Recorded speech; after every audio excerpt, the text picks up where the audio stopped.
Boa tarde a todos. É uma honra estar aqui, agradecer a presença de todos. E hoje, assim, na verdade essa semana foi uma semana bem diferente. Eu já trabalho com irrigação aí há 10 anos pela Netafim. Sou da região do sul da Bahia, né, igual os colegas aqui.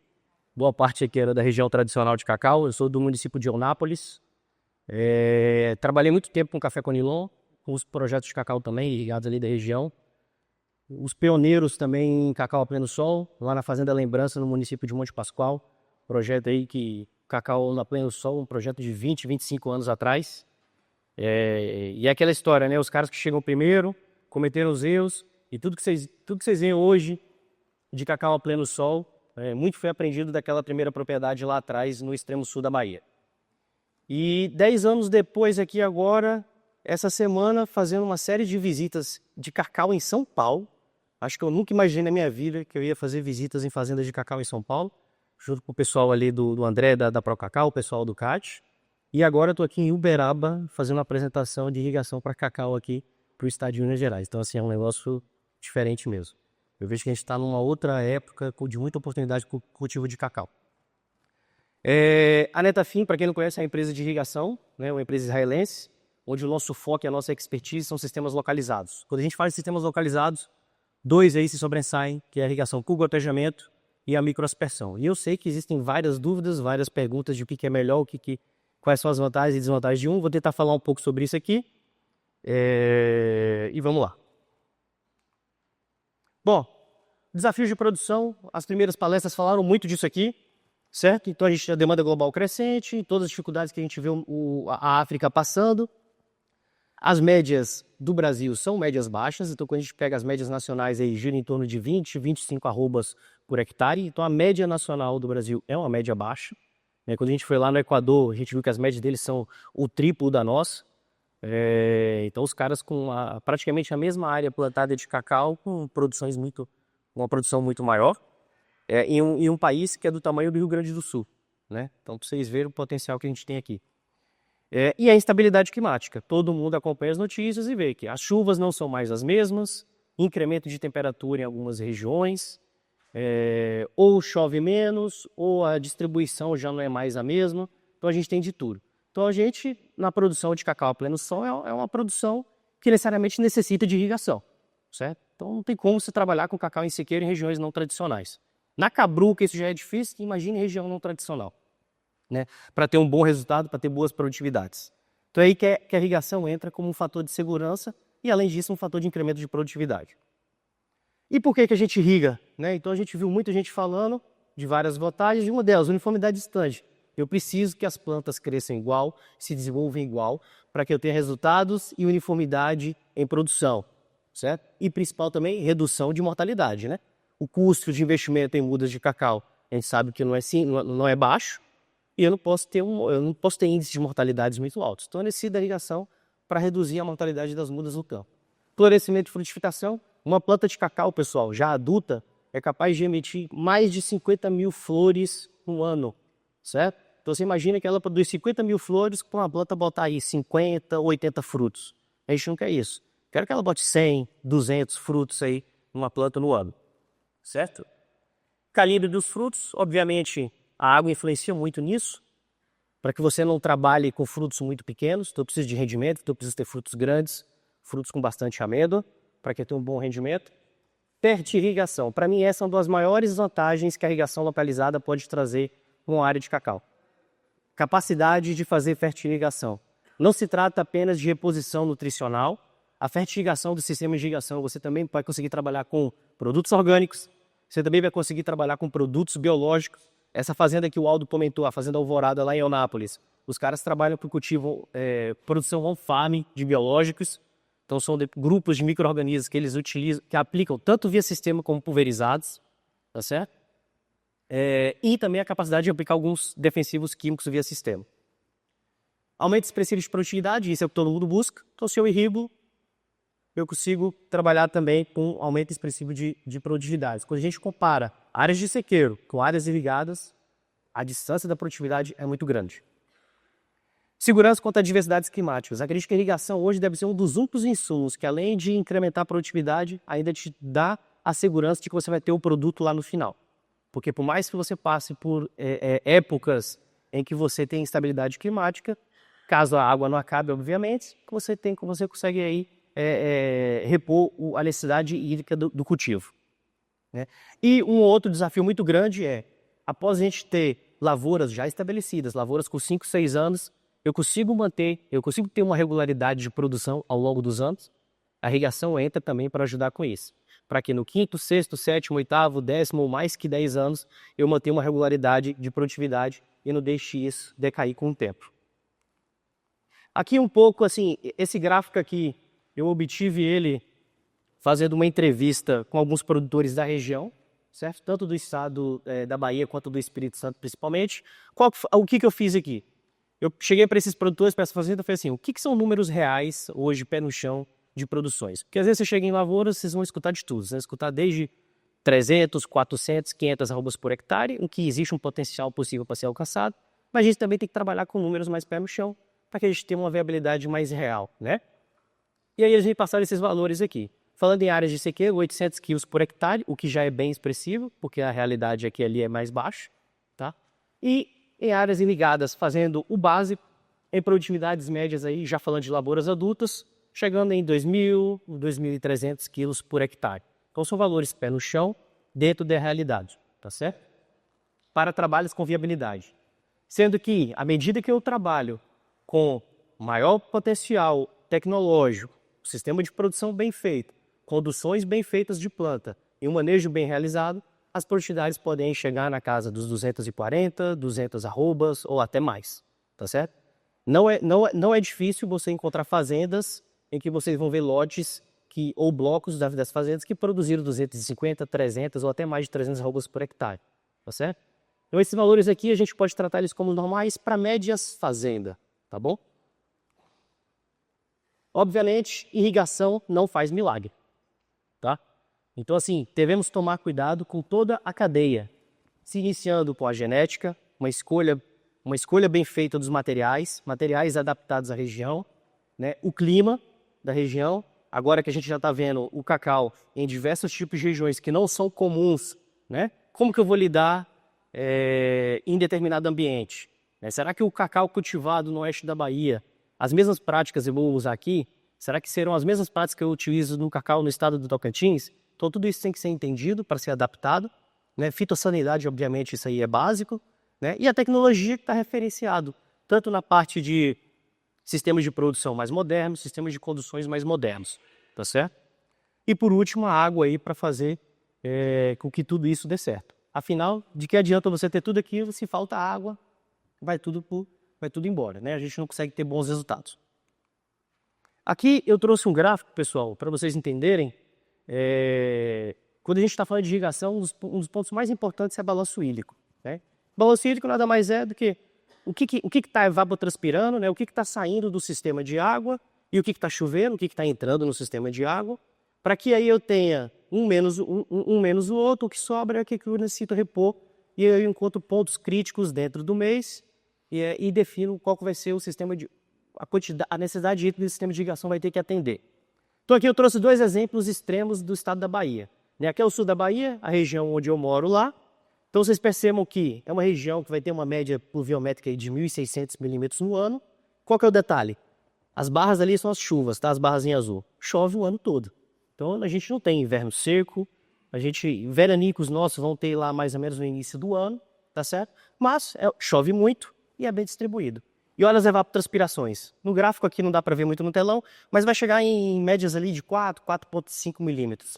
Evabo crítica, certo? Então, se eu estiver trabalhando com gotejo ou microaspersão naquela região, um projeto de gotejo vai sair com lâminas na média de 3 a 4 milímetros, lembrando que esses números não é regra, tá? Isso aqui é só uma referência para vocês, pode variar. Um projeto então de gotejo sairia com a lâmina de 3 a 4 milímetros e um projeto de microaspersão sairia com a lâmina de 4 a 5. Por que essa diferença? Porque é questões de eficiência. O gotejamento é um sistema que tem uma eficiência um pouco maior do que a microaspersão. Agora eu vou pegar um outro exemplo aqui, no outro extremo, que é o oeste da Bahia, né? Estamos vendo aqui agora a região de Barreiras. É uma região que chove aí a casa dos 1.000, 1.200. mais ou menos, tá? Uma variação aí. Só que são chuvas concentradas. As chuvas se iniciam no final do ano e entra ali um pouco no meio do ano. Aquela barra azul que vocês estão vendo no meio é uma anomalia ali no site da extração de dados, tá? Então eu tenho chuvas bem localizadas no final e início do ano. E logo depois não tenho mais. Só que qual que é a diferença que eu tenho no oeste da Bahia? Evapotranspirações muito maiores. Acima até de 6 milímetros, evapotranspirações críticas, certo? Então se eu estivesse na região do oeste da Bahia e fosse trabalhar com projeto de gotejo, as lâminas seriam na faixa de 5 a 6, a microaspersão até podendo chegar em 7, e se fosse um pivô central, a lâmina podendo chegar até em 9 milímetros. Tá? E por que essa diferença? De novo, devido a eficiências de sistema.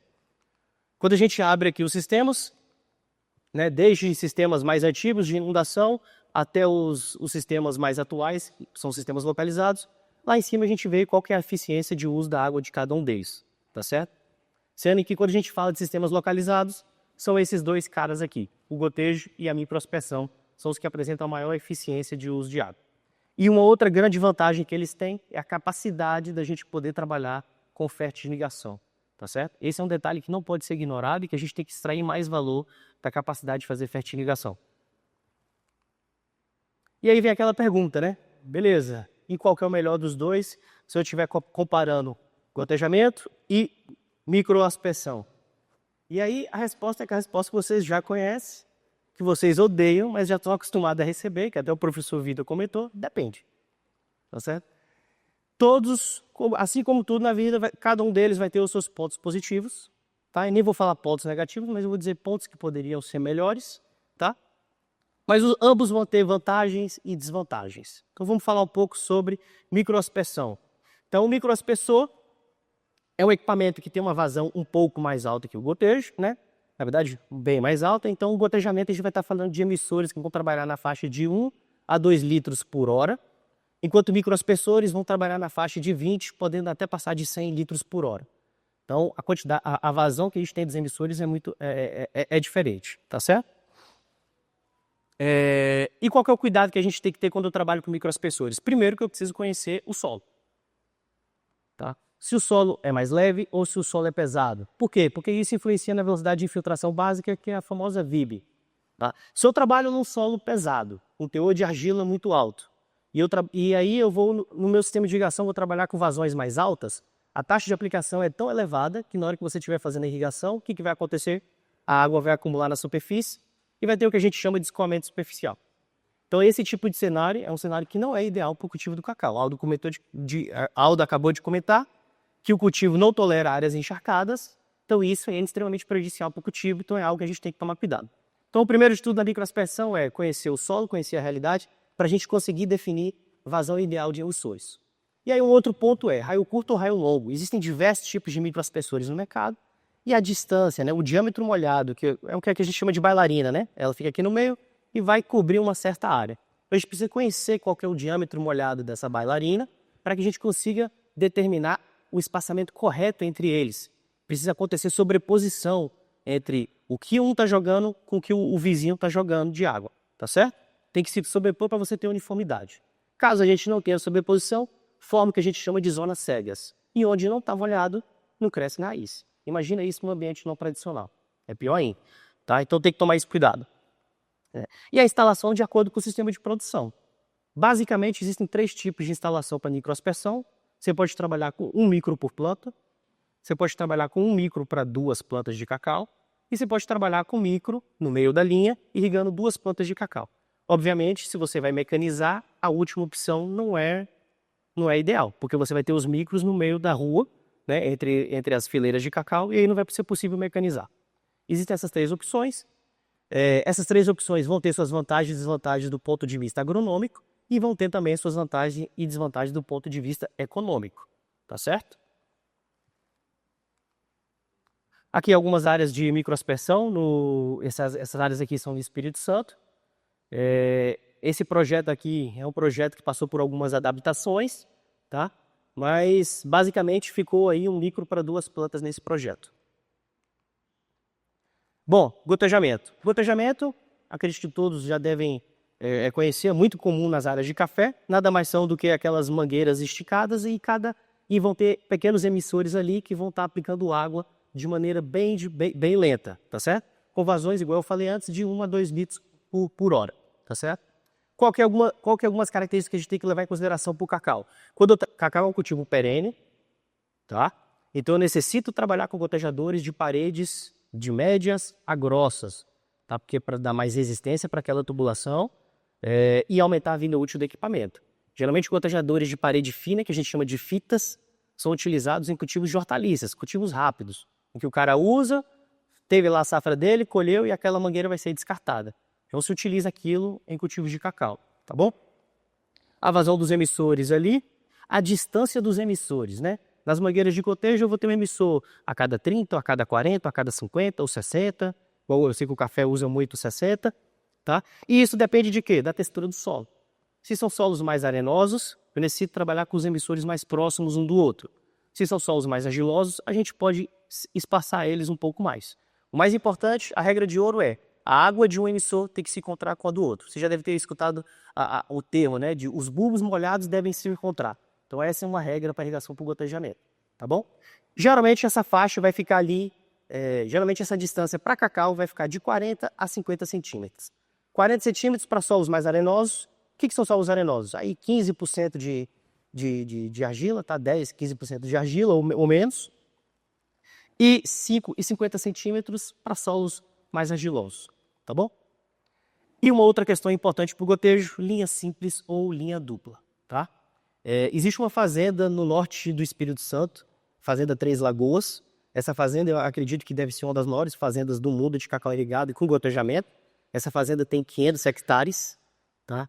Ela fica no município de Linhares e lá tudo é irrigado com gotejamento uma única linha. Mas as condições do ambiente são bem diferentes do que a gente vê em outras regiões, né? Eu não tenho evapotranspirações tão elevadas, ainda tenho um índice pluviométrico um pouco melhor, e aí ele consegue trabalhar com uma linha. Mas quando a gente vai para regiões não tradicionais, regiões que evapotranspirações bastante elevadas, solos mais arenosos, é essencial trabalhar com uma segunda linha de gotejo. A segunda linha de gotejo não é para aplicar mais água, tá? A segunda linha de gotejo vem para ampliar a área molhada do sistema de irrigação. E se eu tenho uma área molhada maior, eu tenho um ambiente maior para desenvolvimento de raiz. Então, essa é a função da segunda linha de gotejo. Aqui um exemplo. Na foto da esquerda é um projeto no Tocantins, que é uma região de evapotranspiração alta, com uma única linha. Qual que é a diferença que eu tenho aqui? Um solo com 60% de argila. Então, é um solo que eu tenho um teor de argila maior, eu consigo uma expansão de bulbo maior, porque a argila fornece isso. A argila fornece um movimento de capilaridade mais eficiente para a água, tá bom? O outro ali do lado já é uma outra condição, trabalhando ali com mangueiras duplas. Tá? Então existem aí essas duas possibilidades de trabalhar quando a gente está falando de gotejamento. E a regra de ouro, pessoal, da irrigação é isso aqui, ó. Esses são os 3 pilares de um projeto de irrigação. É o que a gente tem que tomar cuidado, tá? O primeiro pilar, o agronômico, o segundo, o econômico e o terceiro, o operacional. Então, o que a gente deve buscar num projeto de irrigação é o equilíbrio entre esses 3 parâmetros aqui. Quando eu puxo demais para um lado, eu prejudico demais o outro. Por exemplo, se eu pego lá e eu quero focar demais uma segurança agronômica dentro de um projeto, vou colocar uma lâmina de 7 milímetros, vou colocar 3 linhas de gotejadores nesse projeto, o que eu vou afetar demais? Isso aqui. Eu acabo interferindo demais na viabilidade econômica. Então, assim, existem especialistas em irrigação em diversas regiões para orientar e ajudar vocês com isso a conceber o projeto mais equilibrado possível, tá? Para que a gente consiga chegar num denominador comum entre o que é agronômico, entre o que é econômico, para que o projeto tenha uma viabilidade real, tá? E também operacional, né? É muito diferente você definir sistemas em que quando a gente está falando de propriedades pequenas ou propriedades muito grandes e vai ser em escala. Isso aí interfere também. Porque quando a gente está falando de propriedades muito grandes e escalas maiores, o operacional entra como um fator muito limitante. Então, o meu projeto de irrigação tem que estar preparado para isso também. Beleza? Aqui alguns elementos importantes dentro do projeto. Senhores, não existe projeto de irrigação localizado sem filtro, sem filtragem. Tá? Seja ele gotejo ou microaspersão, é necessário ter uma filtragem ideal. Tá bom? Aí, filtro de disco ou filtro de areia vai depender de condições e qualidade de água para a gente definir qual que vai ser o melhor que vai ser aplicado. mas é extremamente essencial, principalmente para aumentar a vida útil do seu equipamento e trazer mais segurança. Então tem que ter filtro. Automação. Hoje acabou aquele negócio de ficar abrindo registro, né? Então hoje é possível fazer automações. Existem diversos tipos de automações, tá? Extremamente acessíveis. Nesse caso aqui vocês estão vendo um projeto com automação hidráulica. Então o movimento da água que faz dentro de microtubos aí, intercalado com válvulas hidráulicas, é que faz a automação do projeto. Tá bom? Então isso é possível. Não tem mais você consegue automatizar tudo com controladores. E ainda dá até para ficar mais tecnológico ainda, até via celular. Então você usa o seu celular para mandar comandos e abrir e fazer as ligações do jeito que vocês quiserem. Assim como as fertirrigações também. Tá bom? Esse aqui já é um equipamento, né, que além de ser um controlador de automação, também é um equipamento de fertirrigação. Então as fertirrigações também são completamente automatizadas. Então você consegue atender a demanda nutricional do jeito que você quer, de acordo com a fase fenológica e a demanda do cultivo. Tá bom? Aqui um exemplo de um sistema um pouco mais complexo de fertirrigação, injetores automáticos. Nesse caso aqui, como é que o produtor trabalha? Ele trabalha com soluções nutricionais estocadas. Então ele tem uma caixa na qual ele prepara o fertilizante, certo? E ele tem mais 3 caixas ou 4 que ficam aqui, onde ele vai estocar a solução nutritiva. Então na caixa 1 ele vai preparar a solução nitrogenada. Na caixa 2 ele prepara uma solução potássica. Na 3 ele coloca um micronutriente. E aí o equipamento vai fazer toda a injeção de acordo com o que ele quer, de acordo com a fase fenológica. Se eu estou na fase fenológica que o meu café está demandando mais potássio, o injetor entra fazendo essas injeções da solução nutritiva de potássio. Então geralmente a gente faz isso de maneira semanal. Tem fazendas que são extremamente intensivas na fertirrigação. Essa fazenda de Eunápolis, que o Aldo comentou mesmo, é uma fazenda que faz aí 3, 4 adubações numa semana, né? Lembrando que são adubações mais parceladas. Então, aquele quantitativo que eu tenho para produzir 150 arrobas, eu não aplico ele em 3 vezes. Eu pego aquilo e quebro em pequenas parcelas ao longo do ano. Então, eu estou sempre dando pequenas doses de fertilizante, mantendo a quantidade elétrica do solo sempre no ponto ideal para o desenvolvimento do cacauê. Tá bom? E eu tenho modelos mais simples, que são bombas injetoras convencionais, onde mesmo naquele jeito ali o cara consegue trabalhar com uma certa frequência de adubação. Tá certo que não vai ser igual ao do primeiro, mas eu consigo trabalhar com pelo menos uma adubação por semana ou até 2, tá? Obviamente o operacional do segundo sistema é um pouco maior, mas vocês conseguem, isso traz uma vantagem muito grande em resposta do cultivo, principalmente em produção, tá bom? E aqui, né, pessoal, o futuro do cacau está em produzir mais com qualidade e uso eficiente da água, né? Essa foto aqui é de uma árvore só, mas eram várias. O Aldo sabe, aquela foto dali é lá da Fazenda Alvorada. Né? Olha, lembra que eu falei da gente colocar 200 frutos numa planta de cacau? 100, 150 frutos? É aquilo ali. Obrigado, pessoal.